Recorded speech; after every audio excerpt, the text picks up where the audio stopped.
um país que gostava de festa, um país que gostava de futebol, um país que gostava de dançar, que gostava da direita, já disputamos muita eleição, já fizemos todos os tipos de greve que tem que fazer, sabe?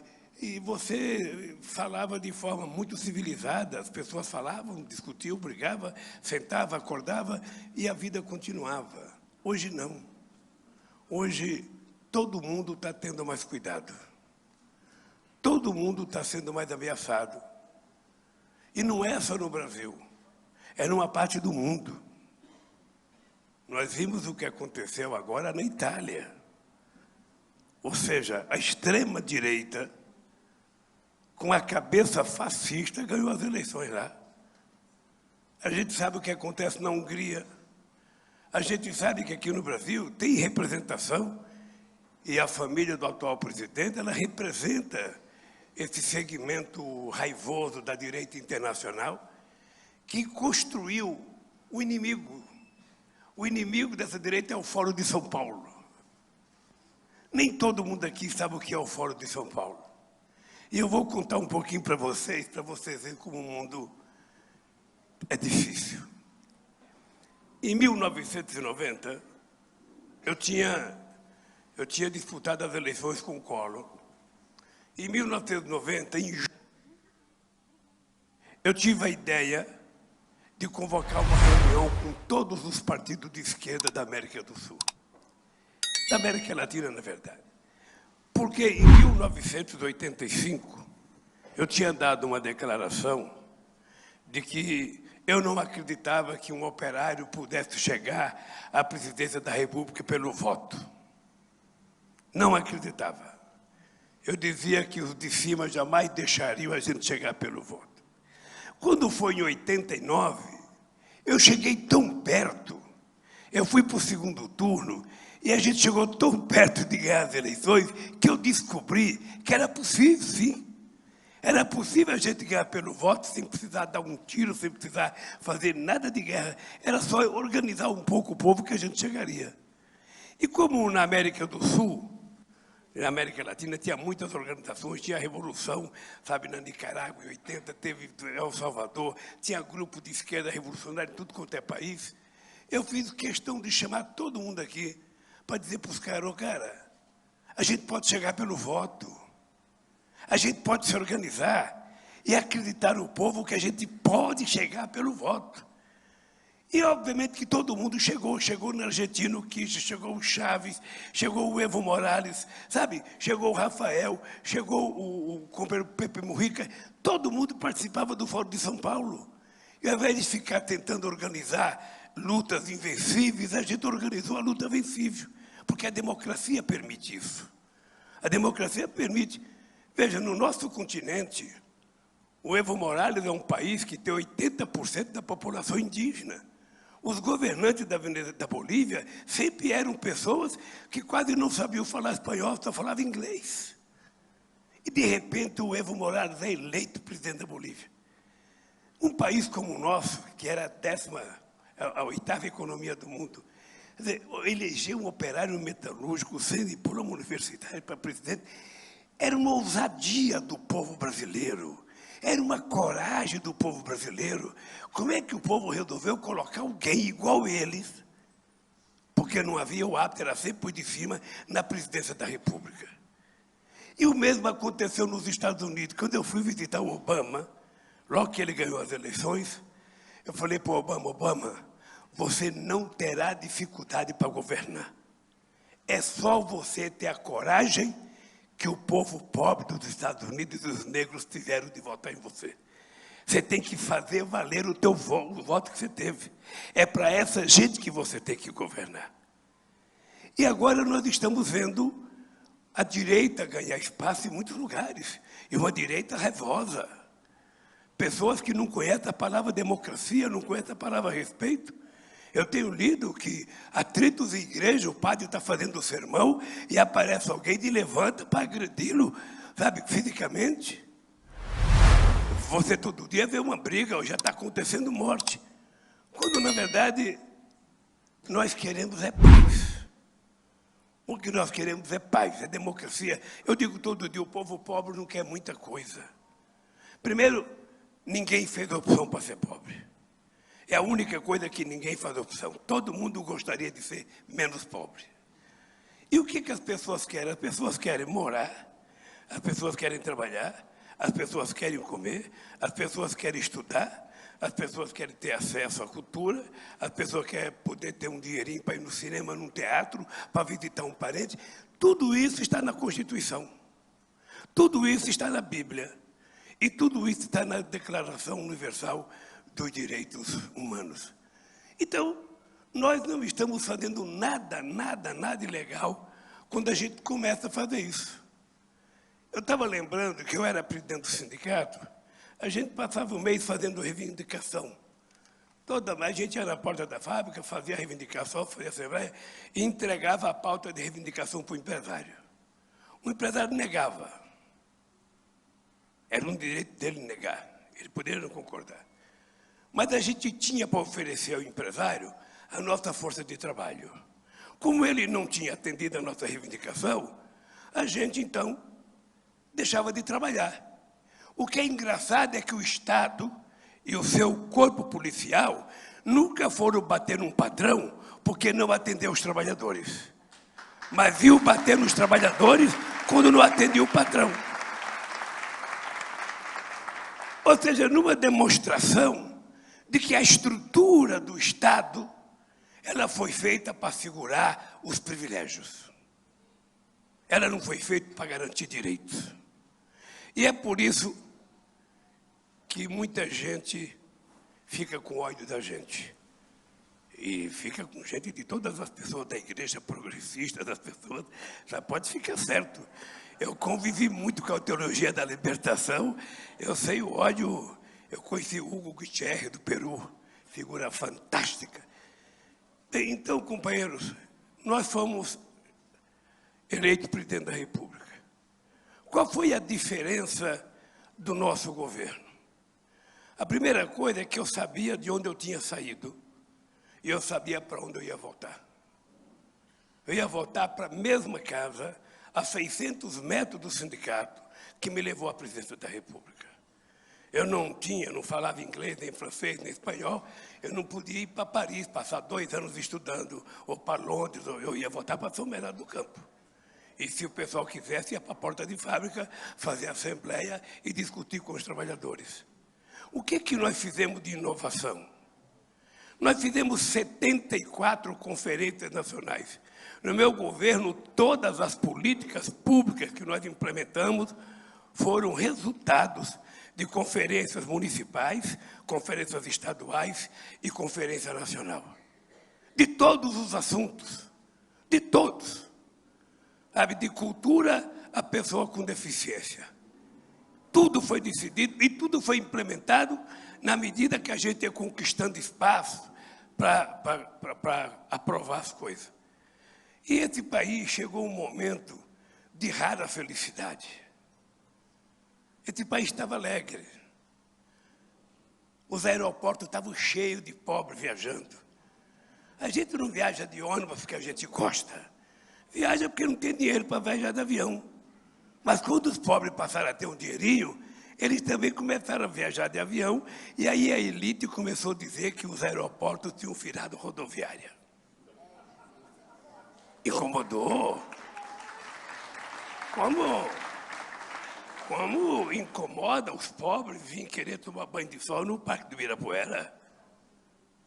Não é isso? Ali é um preconceito, ou seja, há um preconceito contra a ascensão dos mais pobres.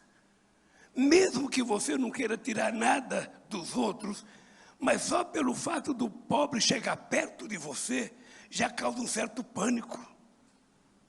Ah, o teatro que eu ia está cheio, tem muita gente pobre. Ah, o restaurante que eu ia está indo muita gente pobre. O cinema, e assim vai. Uma coisa atrás da outra vai criando um preconceito contra pobre, contra negro, sabe? E aí entra a questão do salário. A Constituição diz que mulher e homem fazendo a mesma função têm direito a ganhar o salário igual. Mas a Constituição não foi regulamentada ainda. É só vocês olharem para a cara do Congresso Nacional, vocês percebem que, embora todos nós sejamos maioria, a gente é minoria lá. A bancada ruralista tem quase 300 deputados. O Sem Terra tem 2. Veja quantos trabalhadores e operários tem no Congresso Nacional. Veja, não tem. Então, você veja o negócio, os negros são metade desse país, tem poucos. As mulheres são a maioria e tem poucos.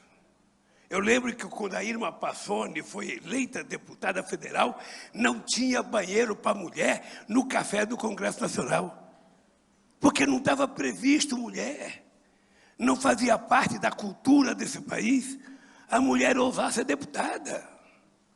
Tiveram que mudar e fazer banheiro para a mulher. Aliás, não podia entrar no Congresso Nacional de calça comprida. Imagina a barbárie que era.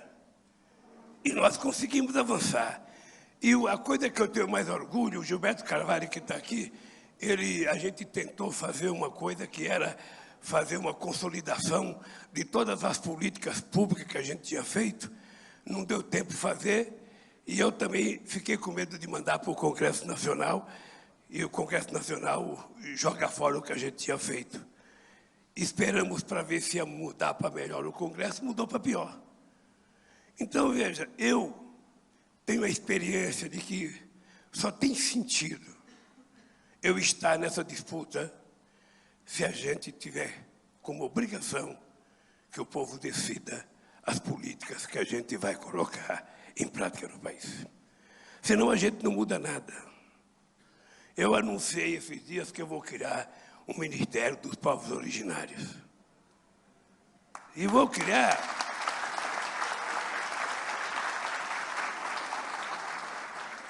para que os indígenas possam ter o direito de se organizar e o direito de determinar um pouco as coisas que tem que fazer. Por que tem que ser um branco, o Lula ou o Gilmar? Por que não pode ser um indígena? Que já tem muitos indígenas bem formados, bem preparados, tem indígena médico. Por que a FUNAI tem que ser dirigida por um branco de olhos verdes e não por um indígena? Por quê?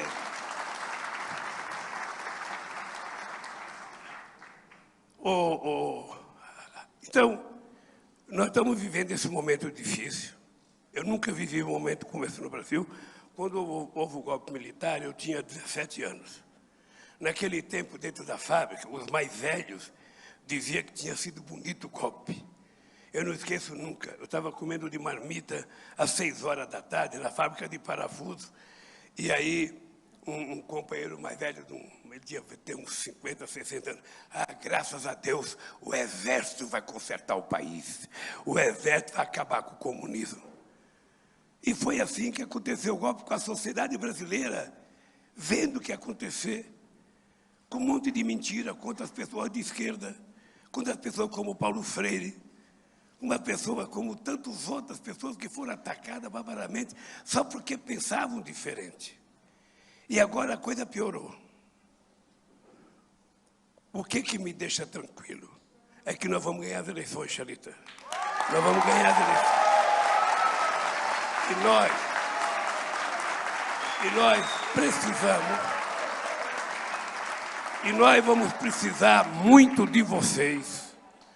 Nós vamos precisar muito da experiência de vocês, do acúmulo de experiência, do acúmulo de anos de luta que vocês têm, para a gente poder fazer as nossas conferências nacionais e a gente começar a criar políticas públicas diferentes. Nós criamos a Lei Maria da Penha. Foi promulgada comigo na presidência. Eu andei, na campanha de 2006, eu andei o Brasil inteiro fazendo discurso. Marido que bater na mulher agora vai ser preso na hora. Ou seja, o feminicídio cresceu. A violência cresceu. Sabe? E é uma questão que eu acho que está ligado à educação, está ligado... Eu vendo quando eu falo no comício, as mulheres adentraram ao mercado de trabalho. Né? As mulheres estão querendo trabalhar fora, é orgulho. O trabalho de casa é chato pra caramba, fazer a mesma coisa todo dia.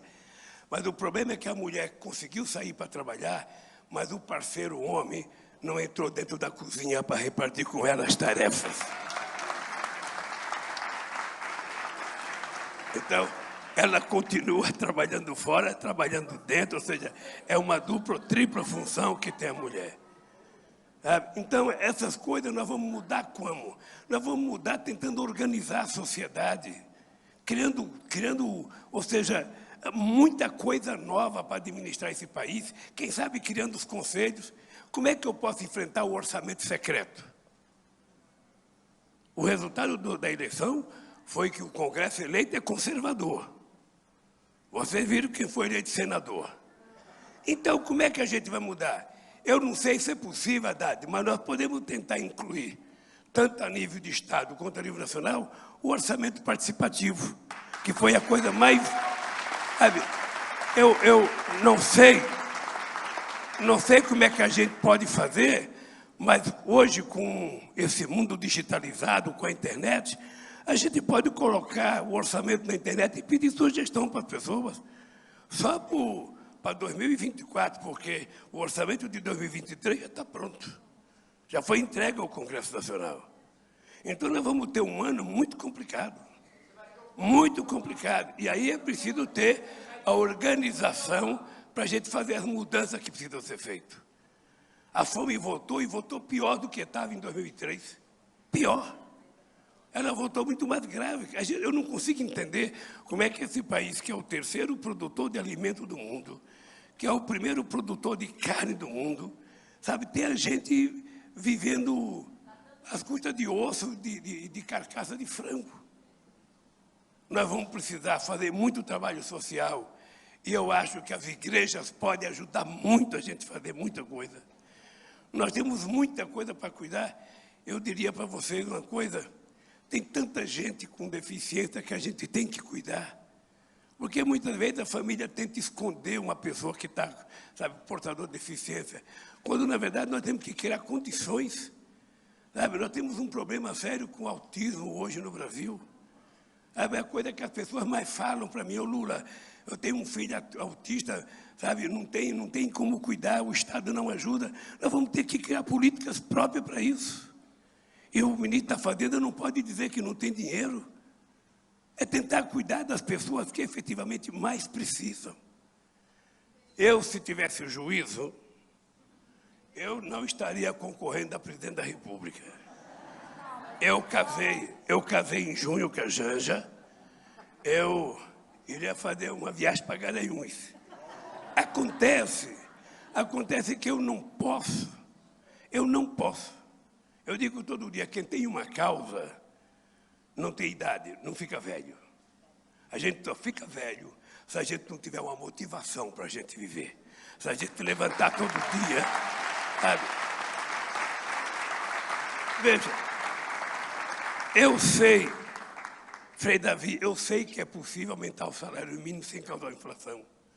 Eu sei que é possível arrumar emprego para esses trabalhadores. Eu sei que é importante a gente ajudar a pequena e média agricultura familiar nesse país. Eu sei que é possível a gente aumentar nossas exportações sem causar nenhum problema a esse país. E a gente vai ter que acabar com a fome outra vez. É uma das razões pelo qual eu digo todo dia, se eu voltar à presidência e esse povo voltar a tomar café, almoçar e jantar, eu já fiz a missão da minha vida, que é a coisa mais importante. Mas agora nós temos que fazer mais. Nós temos que ser mais desaforados. Por exemplo, com a questão climática. A questão climática, uns 20 anos atrás, era uma coisa muito de universidade, era uma coisa muito de bicho-grilo, né? Agora não, gente. Agora o mundo compreende de que ou os humanos que habitam esse planeta assumem a responsabilidade de cuidar dele, ou nós todos afundaremos na desgraça causada por nós. Já está provado cientificamente que não há necessidade de derrubar uma única árvore na Amazônia. Não há necessidade de invadir o Pantanal. Não há necessidade de invadir nenhum bioma nosso. Nós temos 30 milhões de hectares de terras degradadas que já foram pasto. A gente pode recuperar esses 30 milhões e dobrar a nossa produção de grão sem derrubar uma única árvore nesse país. Ou seja, se alguém tiver que derrubar, tem que plantar outra. É a nossa vida que está em jogo. Eu posso até dizer para você, Alckmin, que os verdadeiros produtores rurais, aqueles que são sérios, não derrubam árvore. E aquele que derruba não derruba como produtor, derruba como um transgressor da lei que existe nesse país. Portanto, não haverá mais garimpo ilegal em terras indígenas, não haverá ocupação em terras indígenas. E quero dizer, querida companheira, nós vamos tentar resolver mais rápido a questão dos quilombos nesse país, porque demora muito até você conhecer a área, até a antropologia reconhecer, e até o governo. Eu fui visitar um quilombo, Contagem. Esse quilombo foi reconhecido em 2006, eu era presidente da República. Fizeram uma festa. Eu votei lá agora, esse ano. Ainda não foi legalizado. Ainda não foi definido a terra para as pessoas que moram lá. Ou seja, então, tudo demora muito para o pobre, tudo demora, porque tem um manual que a burocracia trabalha. Sabe, o manual parece que só diz que não pode, não pode, não pode, não pode. E nós precisamos fazer as coisas acontecer, porque não há tempo de esperar. Eu quero dizer para vocês que a minha disposição, e eu falo isso, as pessoas não acreditam, sobretudo o Xalita, sabe, que eu estou com 76 anos, mas eu me sinto um menino. Eu me sinto, sinceramente, eu nunca tive tanta vontade de fazer as coisas como está agora. E eu sei que eu não posso esperar muito, não. É começar a ganhar, tomar posse e começar a trabalhar, e as coisas começar a acontecer logo. Por isso, eu quero que vocês saibam que esse encontro nosso não termina aqui. Ele apenas está começando. Quando a gente estiver no governo, a gente vai precisar de muitas reuniões. Muitas, obviamente que eu não estarei em muitas delas. Mas ou o Estado facilita a organização da sociedade e compartilha muita coisa com a sociedade, sobretudo com aqueles que estão organizados, com as igrejas. As igrejas podem suprir uma deficiência do Estado muito grande. Então, essas coisas eu quero que vocês saibam, que eu não estou pedindo voto para vocês, porque eu vim aqui sabendo que vocês já iam votar em mim. Eu estou aqui dizendo para vocês, esse país vai mudar. Eu vim aqui para dizer para vocês, esse país vai mudar. É a única razão pela qual eu mereço ser presidente. É se for para fazer as coisas diferentes. Eu tenho que levantar todo dia, eu tenho que ler as coisas que eu disse durante a campanha, para mim não esquecer. Porque a gente esquece com facilidade os compromissos. A gente esquece. Se a gente não ler todo dia e se não tiver as pessoas cobrando da gente, cobrando de verdade. O que é duro é que muitos governantes não gostam de ser cobrados. Ah, hoje eu estou aqui, tudo legal com você, mas amanhã você me cobra uma coisa para aquele cair da oposição. Não deixa nem entrar no meu gabinete. Como eu já conheço muita gente há muitos anos, é a única solução para nós é envolver a sociedade na governança desse país, para a gente tentar ver se a gente consegue reorganizar as instituições. Nós vamos ter um problema, que nós vamos ganhar as eleições, nós vamos derrotar o Bolsonaro, mas o bolsonarismo está criado.